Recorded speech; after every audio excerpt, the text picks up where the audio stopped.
On se retrouve pour une bête de série, on va review tous les spots de Ricani ensemble. Assurez-vous bien de commencer par le premier épisode et ensuite d'enchaîner. Vous allez apprendre beaucoup de choses dedans et on va bien rigoler tous ensemble, c'est parti.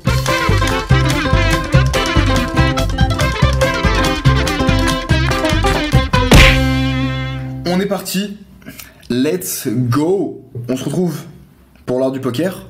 On vous avait fait un son qui était pété au sol la dernière fois. Désolé pour ça les Là, regardez, le son est très qualitatif. Tu fais de l'ASMR. je fais de la SMR de ouf, bro.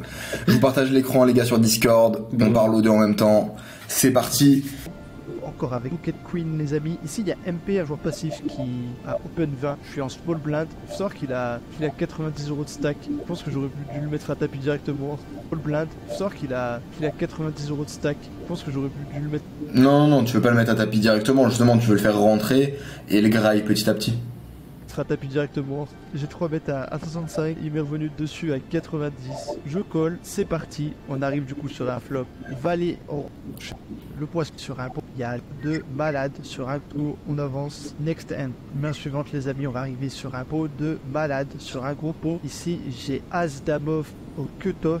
Il y a LoJack, un joueur tilté qui est vénère, qui a perdu 2-3 coups, qui est assez saoulé. Là, il était en mode gambling. Il décide de limper. Je prends directement le spot d'open ici.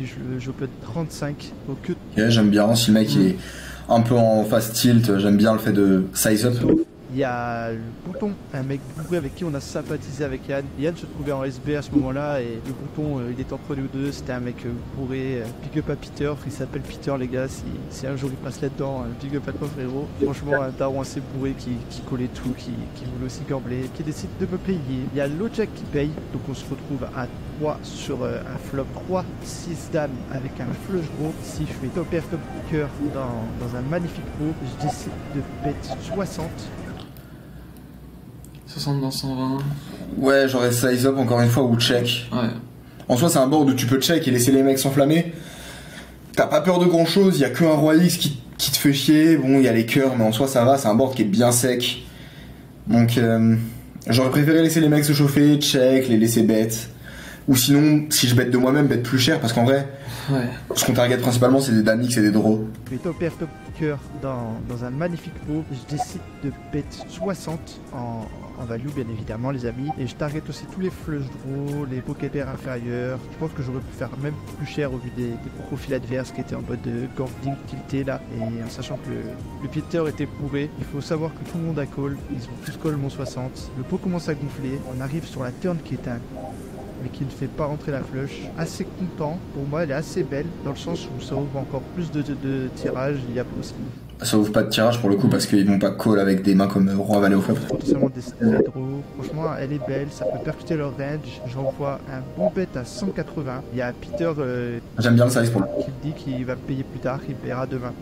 Il dit vraiment ça dans la vidéo. Du coup il fold. Il y a LoJack qui tente et qui décide de payer. Donc là on arrive dans un pot vraiment très conséquent. La river est un 6 qui fait rentrer la flush. C'est assez emmerdant ici.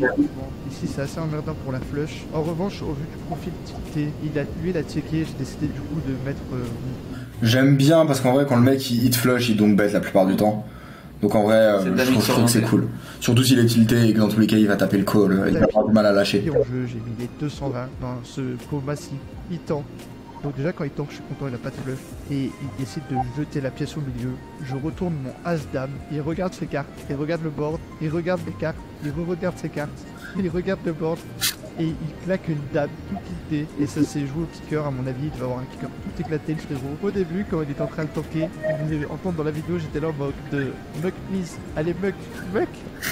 C'est plaçant.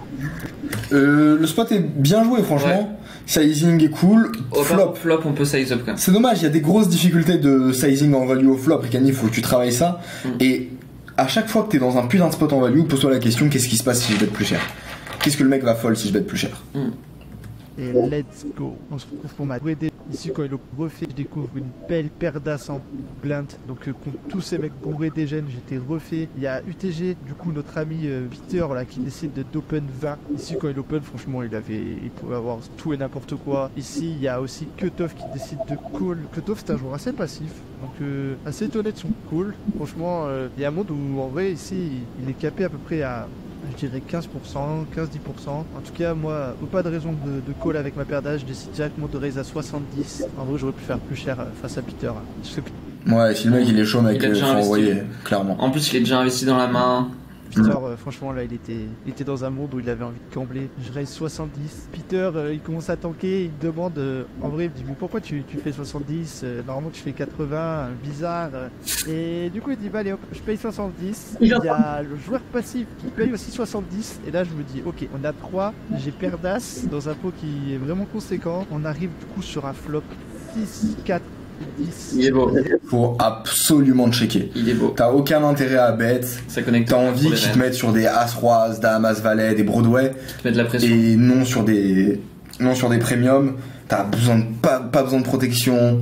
On veut vraiment le check et les laisser. Rambo et ça check jusqu'à moi. Je prends l'option de bet 130 au pot et ça check jusqu'à moi. Je prends l'option de bet 130 au vu de la mon de raise à 70.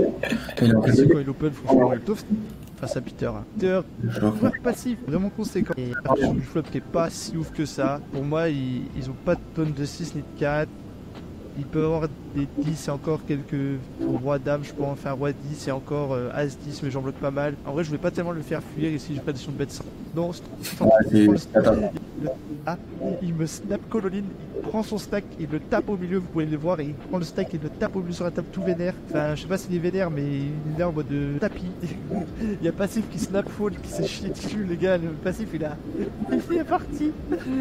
Et là, une longue décision s'adresse à moi parce que en fait ici, il fait tapis 600 balles. Donc ouais, il fait un gros montant. Il faut savoir que Peter, il a une main favorite, c'est la paire de 4, et il me l'avait montré par avant.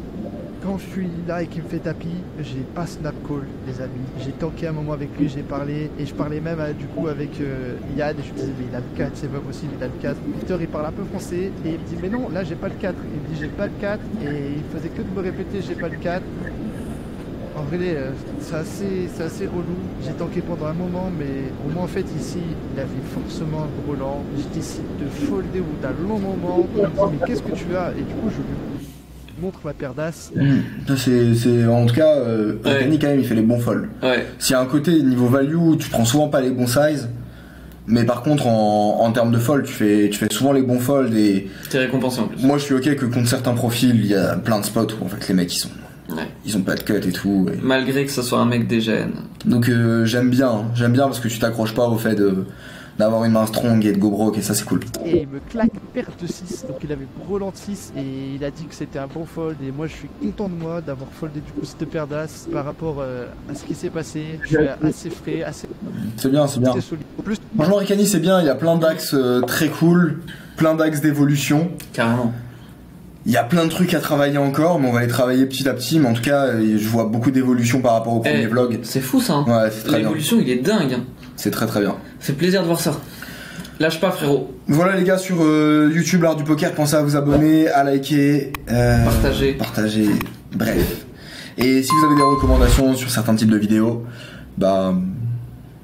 commentaires. Not what you used to. It's all part of the game.